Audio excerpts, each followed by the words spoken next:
पूर्वापरात्रि संचार चराचर विकासका उत्तिष्ठ लोक कल्याणा सूर्यनारायण प्रभो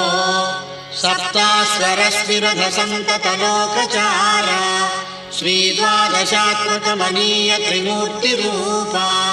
संध्यात्रयार्चित वरेण्य दिवाकरेश श्री सूर्यदेव भगवन् कुरु सुप्रभातम् अज्ञानगाढतमसः पटलं विदार्य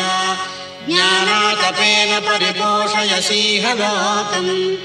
आरोग्यभाग्यमपि सम्प्रददासि भानो